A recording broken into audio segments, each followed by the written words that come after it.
अच्छा, ऐसा धोखा हमारे साथ किया, भोगोगे तुम।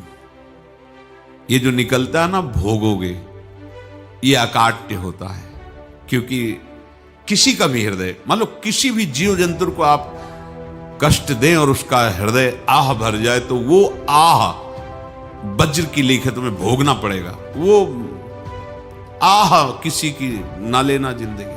कोई ऐसा कोई आह भर करके कह दिया तुम समर्थ हो, हम तो कुछ कर नहीं सकते, और अंदर से दुखी, फिर तुम्हारी सामर्थ्य काम नहीं करेगी, मिट्टी में मिला देगी। ऐसा नहीं कि आप जो कर रहे हैं कोई देख नहीं रहा, कोई हिसाब किताब नहीं, जो कर रहे हैं अवश्य में भोक्तव्यम, बहुत सावधान।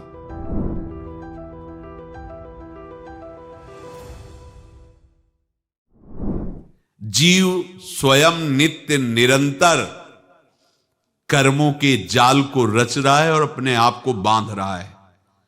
आपको मुक्त होना है, बंधना नहीं है। जीव का जन्म कर्मों के अनुबंध से होता है, कर्मों के बंधन से होता है, और उसको अपना ऋण चुकाना होता है। कर्मानुबंध ये बहुत सूक्ष्म विषय है।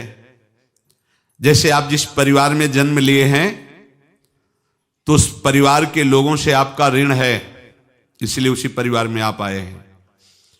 और ऋणानुबंध, उसको बिना चुकाए या बिना वसूल किए आप वहां से जाएंगे नहीं। आपको लेना है तो वसूल करना है, और देना है तो चुकाना है। ये पूर्व के जन्मों से निश्चित किया गया है।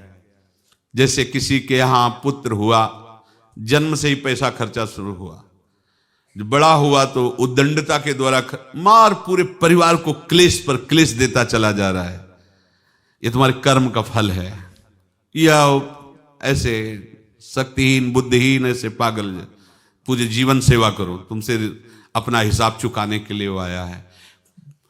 अब परिवार के जो सदस्य जुड़े आके, मतलब पत्नी आते ही पूरी हृदय में आनंद, परिवार में आनंद, और जीवन भर वो आनंद ही सुख देने के लिए उसका जन्म हुआ। वो अपना ऋणानुबंध मुक्त, और आते ही भयंकर क्लेश खड़ा कर दिया, बीच में दीवाल और झगड़ा वैसा, फिर अतरे दिन मारपीट शुरू, कलह अशांति, पूरा जीवन नरक हिसाब करने आए। यहां ऋण चुकाए बिना कोई जा नहीं सकता, ऋण चुकाना पड़ेगा। किसी का ऋण वसूल करना है तो किसी को ऋण चुकाना है, दोनों काम करने होते हैं।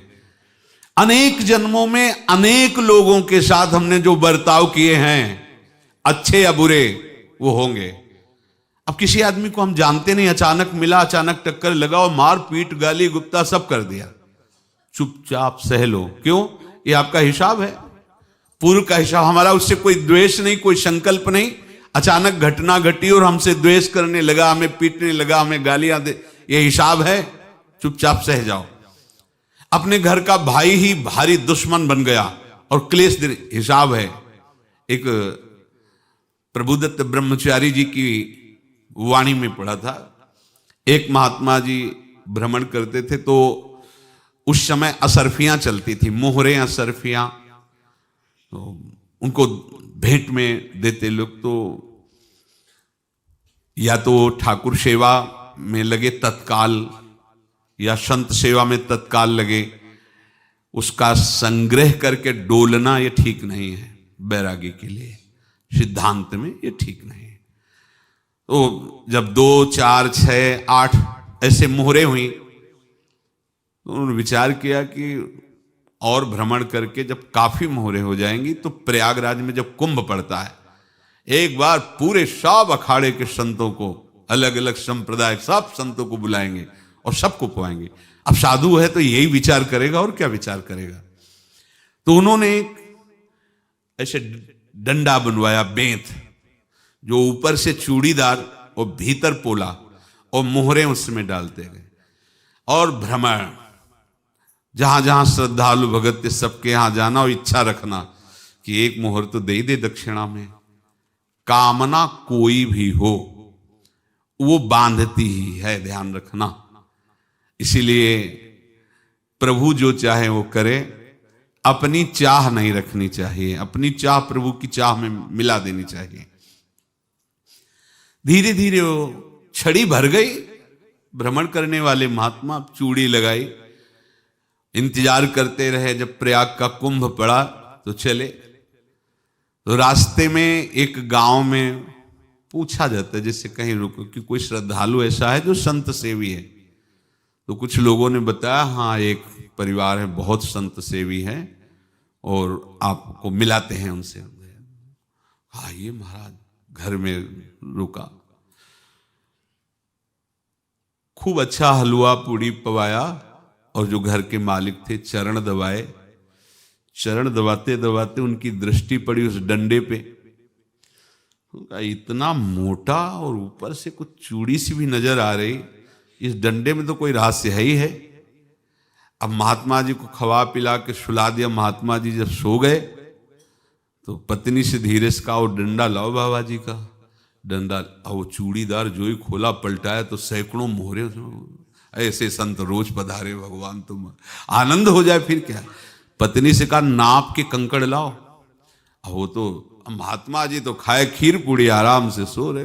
रात में पूरी प्लानिंग करके उसमें कंकड़ भर के चूड़ी लगाकर सिराने रख दिया, सारी मोहरें हटा ली। महात्मा जी आराम से छड़ी उठाए तो वजन पक्का। वैसे बड़े लोग चतुर होते हैं, पर ये नहीं जानते कि कर्म कितना भयानक होता है। और उनकी कोई संतान नहीं थी, पर धन में इतना प्रेम उनको था। बहुत सावधान। साधु महात्माओं के पास जो अर्थ है, गृहस्थी अगर आता वहीं से है, पर अगर उसको जोर जबरदस्ती या किसी छल कपट से, तो वो उसका विनाश ही करता है। आज तक का प्रमाण है। अब उनको ये भाव पता नहीं होगा, या पता होगा तो लोभ के कारण वो उसको मान नहीं पाए होंगे।